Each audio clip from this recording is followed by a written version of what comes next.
For this session, we've got a handout. Does anybody not have the handout yet? Okay, there's one couple there.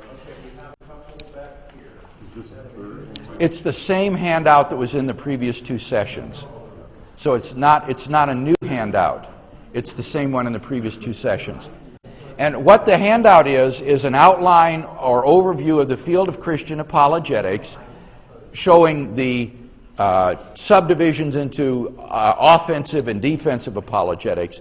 And one of the realms of offensive apologetics is natural theology. That's what we've been talking about the last two seminars. We've looked at a cosmological and a moral argument for God's existence. The other subdivision of offensive apologetics would be what's called Christian evidences, which would be an attempt to give reasons to think that the particularly Christian God is the true God. And one of the keys here will be the person of Jesus of Nazareth and the self-understanding of Jesus. And I go into this in much more detail in my book, Reasonable Faith, which has just come off the presses this last week. It has a long chapter in there on the self-understanding of Jesus.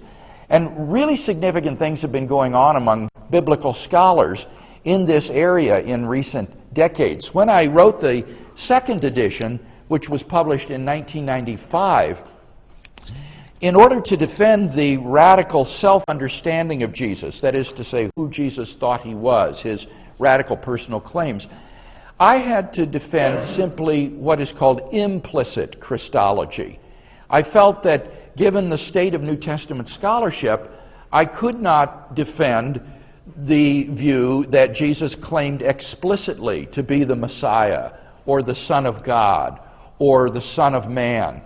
Rather, these, or Jesus' self-understanding was to be discerned by his implicit claims that were evident in his ability, for example, to forgive sins or to herald the inbreaking of the kingdom of God into human history, in the authority that he displayed in his teaching with respect to the Old Testament law and the will of God, with respect to his role as an exorcist and as a miracle worker. All of these displayed a divine self-consciousness, an implicit Christology.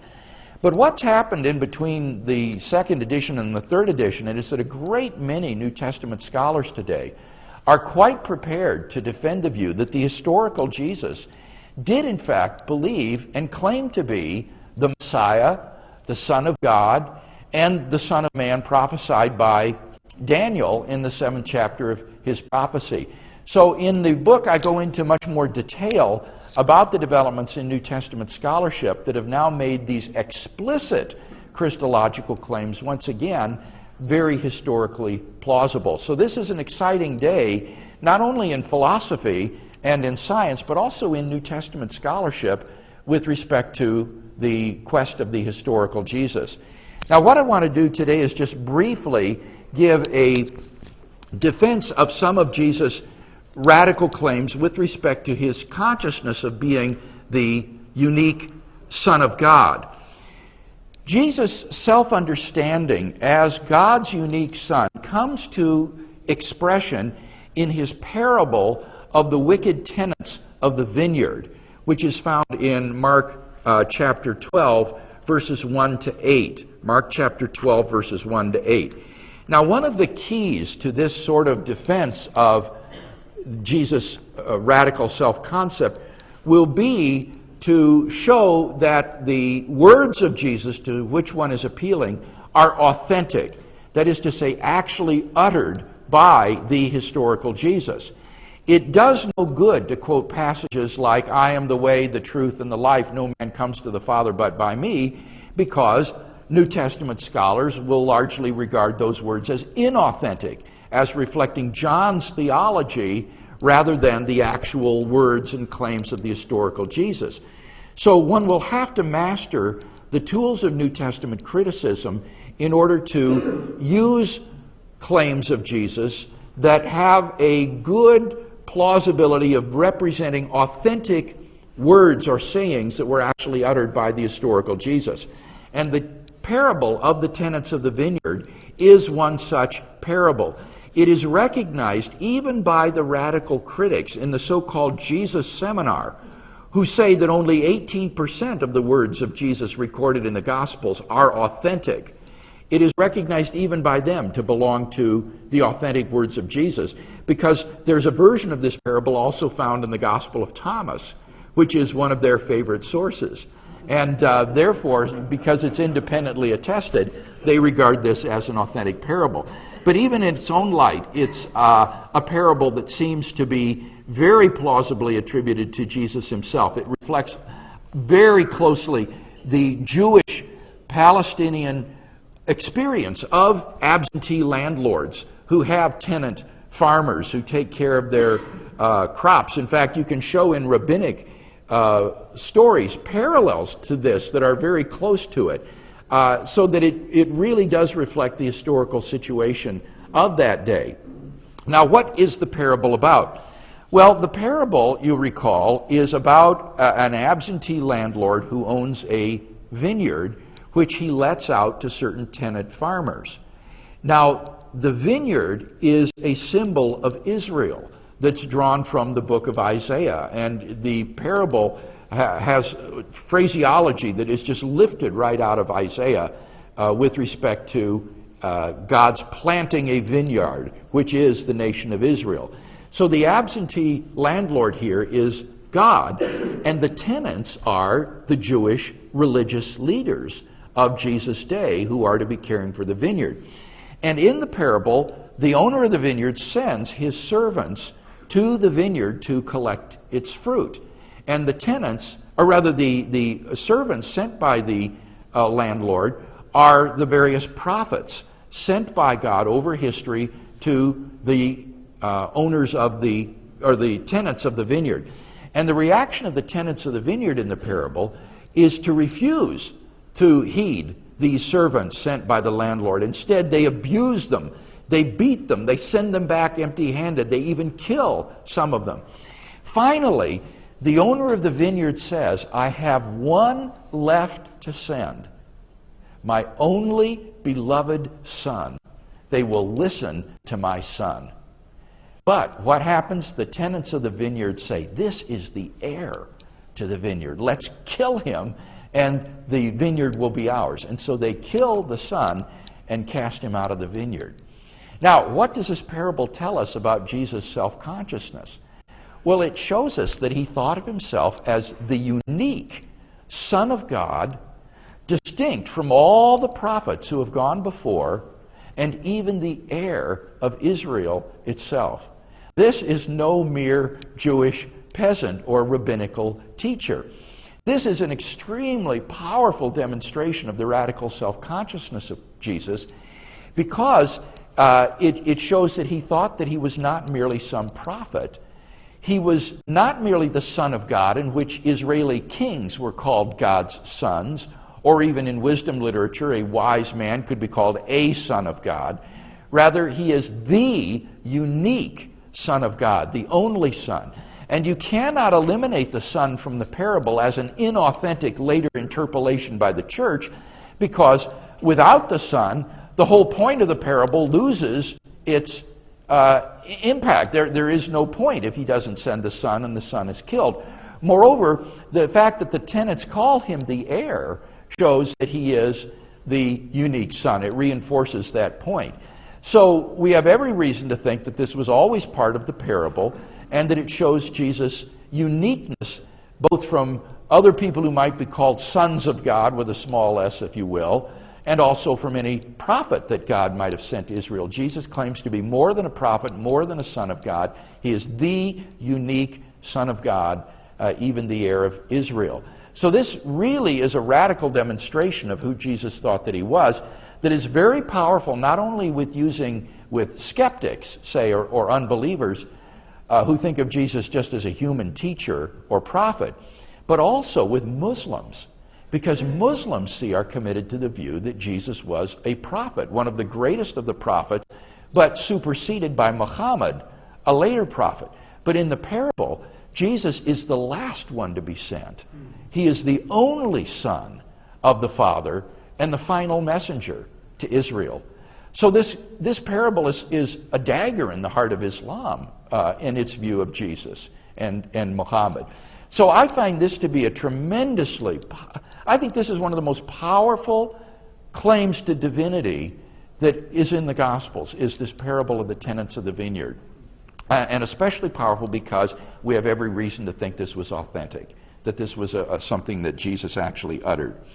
Now, Jesus' self-concept as God's unique Son also comes to explicit expression in Matthew 11:27. Matthew 11:27. This is how that saying goes.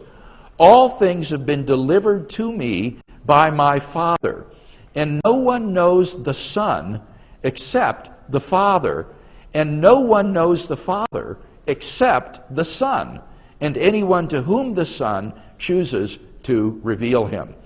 Now again, there's good reason to regard this as an authentic saying of the historical Jesus.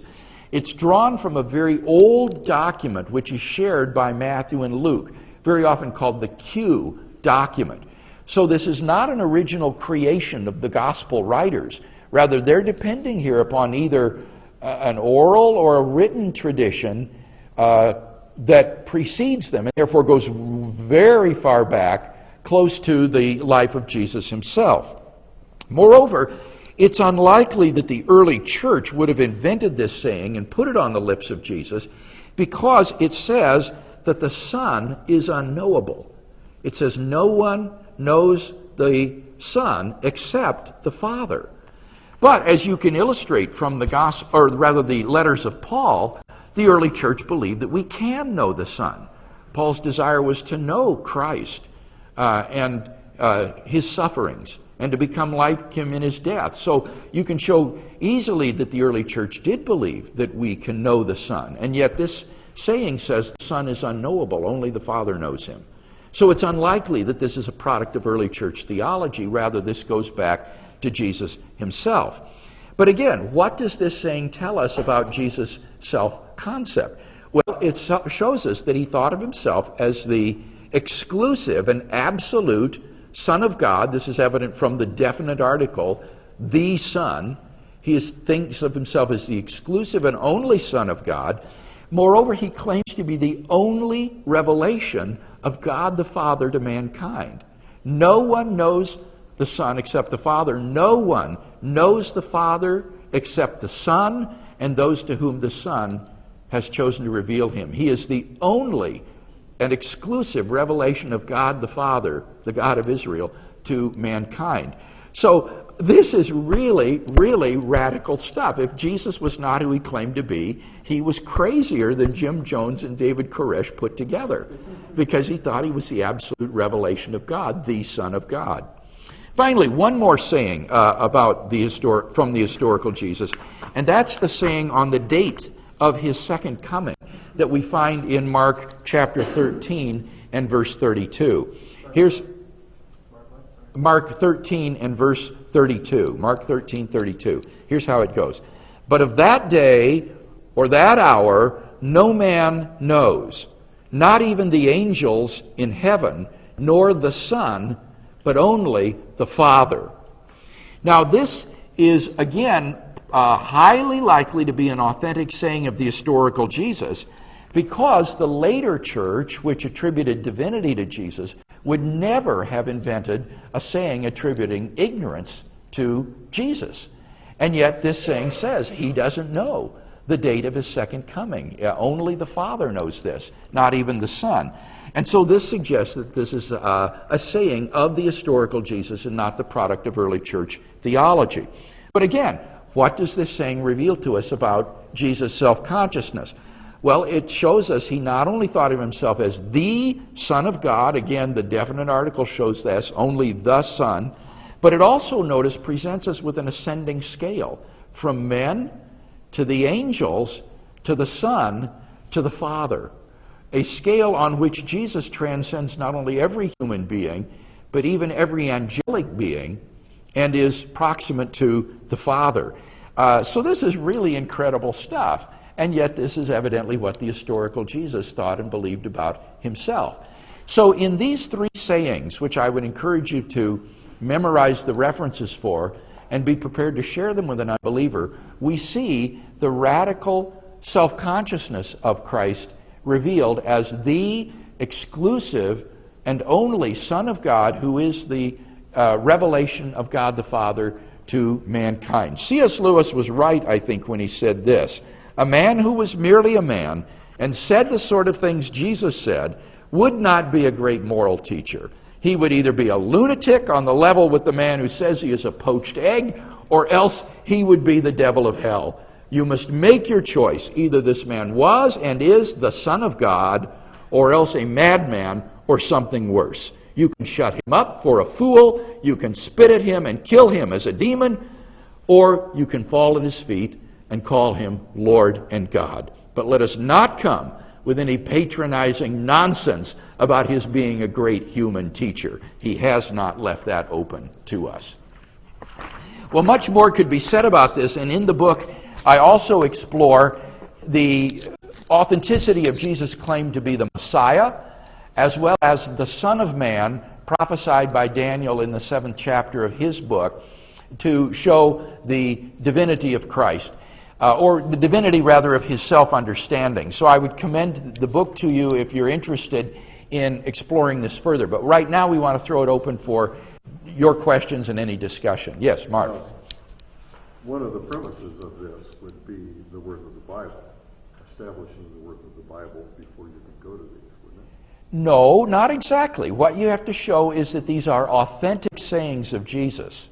But you don't have to show the general reliability of the Bible or the New Testament, because you can have authentic sayings of a historical personage preserved in some largely unreliable document.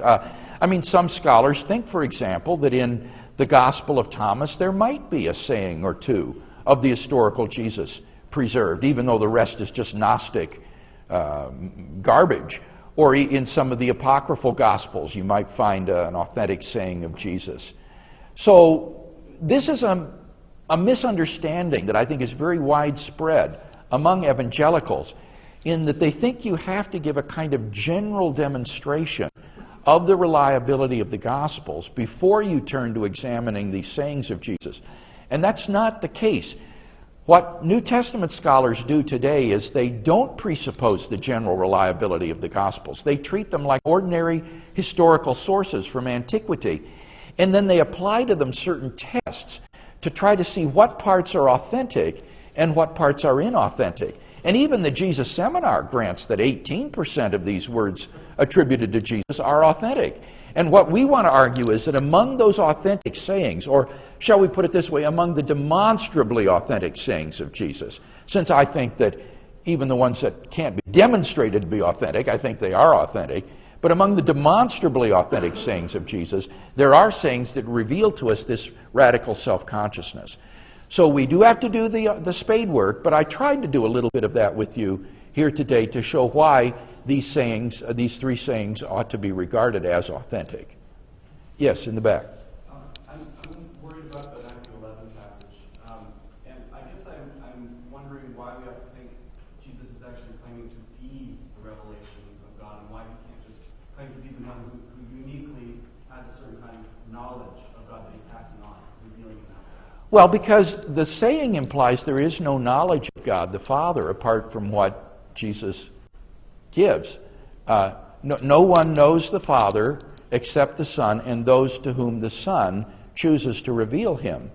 So it says right there that apart from the revelation of Jesus, there is no knowledge of God the Father. In fact, this makes me uncomfortable, because I would have thought, don't the prophets reveal to us God the Father? Aren't there other sources of revelation? But that's how radical this saying is, that Jesus says that there is no knowledge of God the Father apart from what the Son reveals. So it's a very radical saying. Yes? The miracles that he has performed also would attribute to his authenticity? Yes, and in the book I discuss the fact that New Testament criticism today recognizes miracles to belong to the historical Jesus. Once upon a time, it was thought that these miracles were reflections of pagan mythology. And you still hear this among the internet infidel crowd and the sort of free thought group, who are stuck in this scholarship of the 18th century. It was once thought that Jesus was being assimilated to ancient heroes and divine men like Hercules and others. And so miracles were attributed to him under the influence of Greco-Roman and other pagan myths. In fact, that has been completely abandoned in contemporary New Testament scholarship. It is recognized that the proper framework for understanding the historical Jesus is not pagan mythology, it is first century Palestinian Judaism. Jesus was a Jew and has to be understood as a Jew against that background.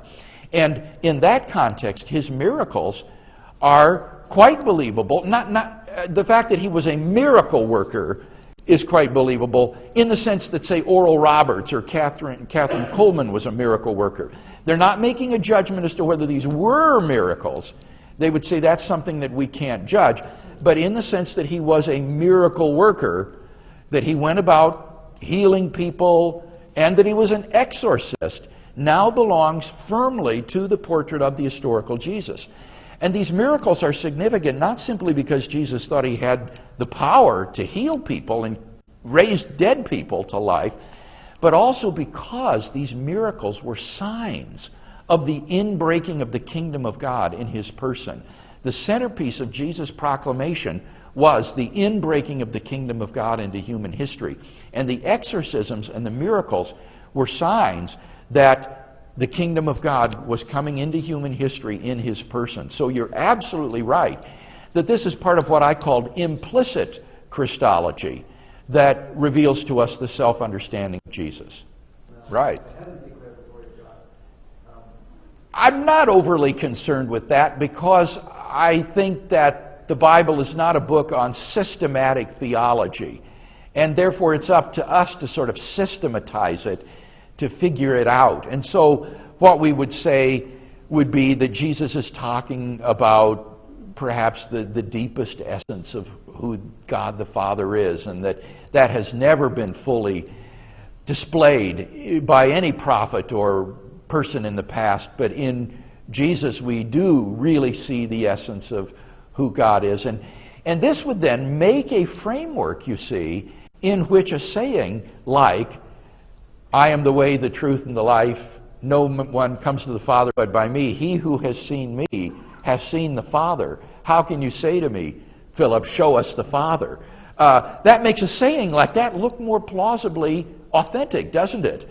In light of this other authentic saying. So that can then form a bridge to these more radical Johannine theological statements that now begin to look plausibly authentic in this light. So I'm not overly concerned with that, but would say that if you do systematic theology, you're going to need to do some finessing on this to make sense of it. Yes? With the following statement, he's going to take people to come to him, learn from him, and to take his yoke. Would that be considered inauthentic? I don't know. That's the next statement he makes. Oh, is it? Learn from me. What is the previous statement? Well, the one that no one knows the Father. Uh-huh. Yeah. And the next statement is his invitation for Yes. to come to him and learn from him. Yeah. I have never, frankly, studied that other saying, so I don't know what the general opinion is about that. These sayings, as this question illustrates, come one by one. It's not as though you have a whole discourse that one will say, aha, if one sentence is authentic, that gives you the whole thing. Every verse in the New Testament is a battleground today. And each one has to be fought for and gained one at a time. So I don't know the answer to that question. Yeah, but that would make the rest of the New Testament claims not in contradiction. Yes, you're right, because he's saying, I reveal the Father, so come to me and learn of me, and you will learn more about this. Yeah, good. Yes? I've always been bothered by the passage where Jesus doesn't know something. Right.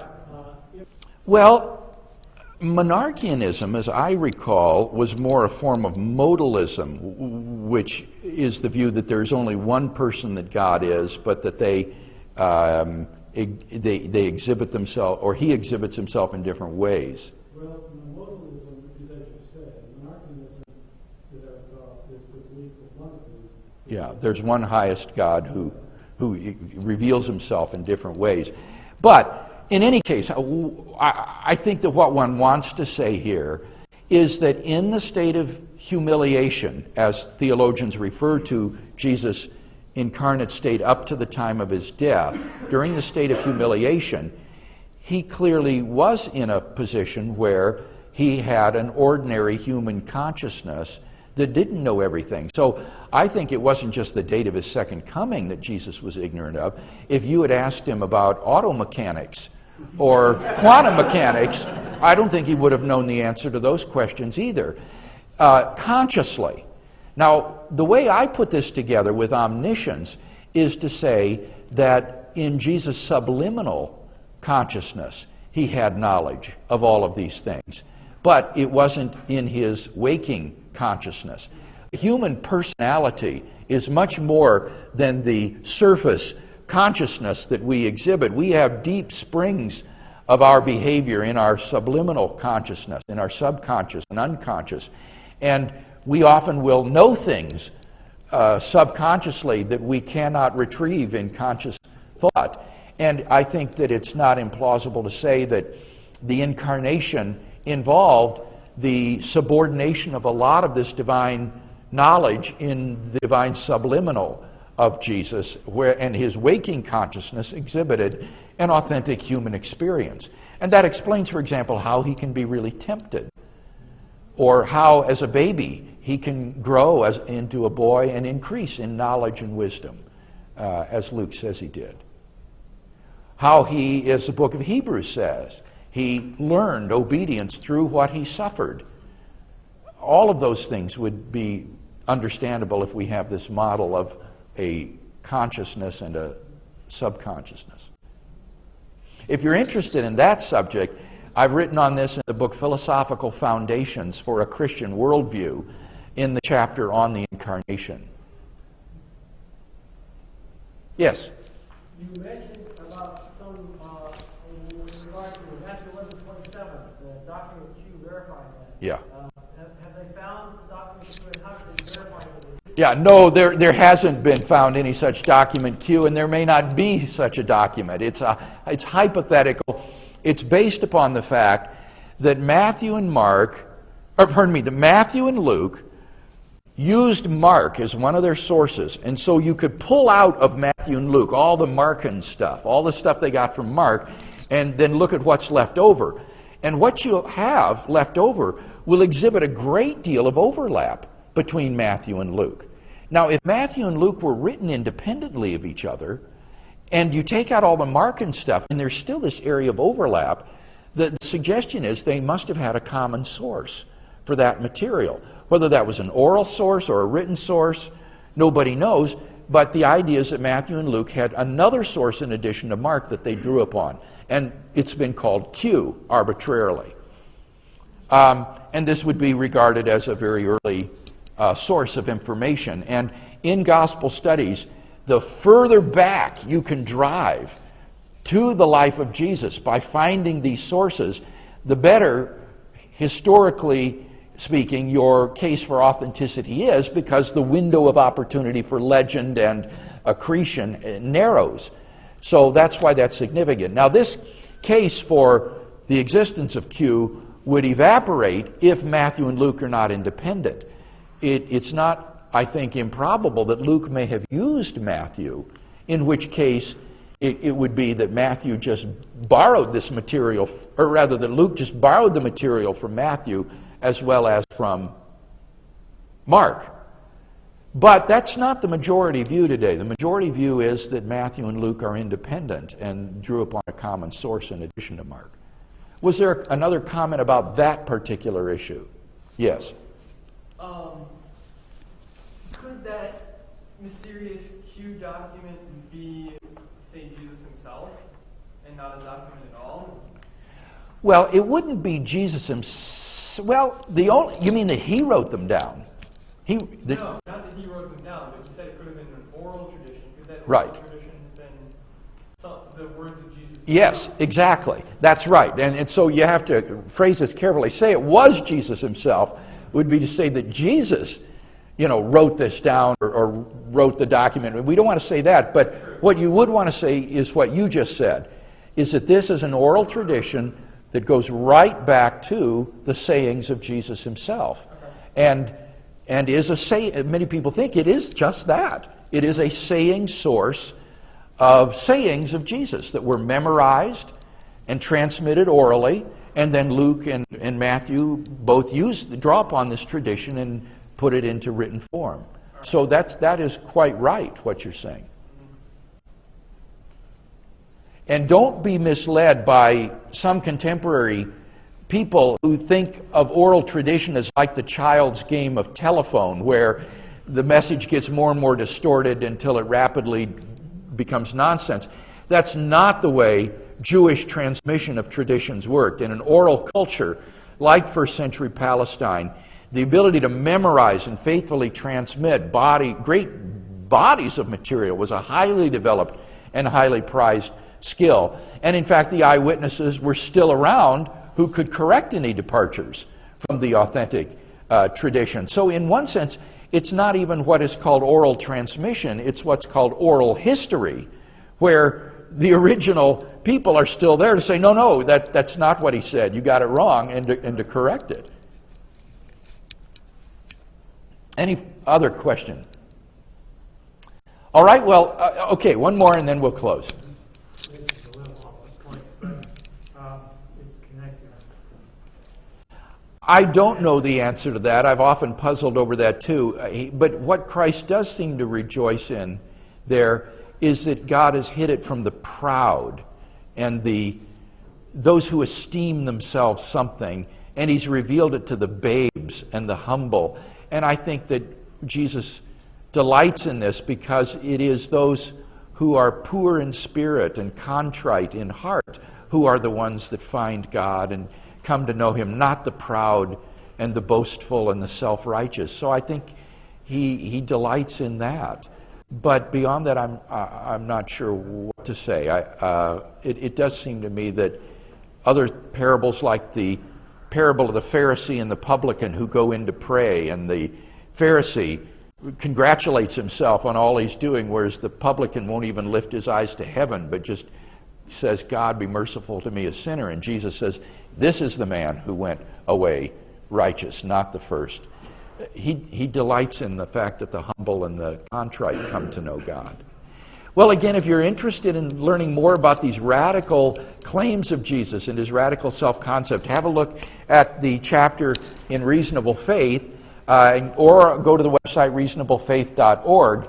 And just let me close by saying what is especially significant is that the radical personal claims form the historical context in which the resurrection of Jesus occurs.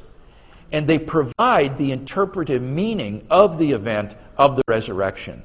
If this man, who claimed to be the absolute revelation of God the Father, has been raised from the dead, then this is a radical, public vindication by the God of Israel, who was allegedly blasphemed by Jesus, that these claims were in fact true. So like a hand in a glove, the radical claims of Jesus and the resurrection go together to vindicate the radical self-understanding that Jesus had. That's all in your book. That's in the book.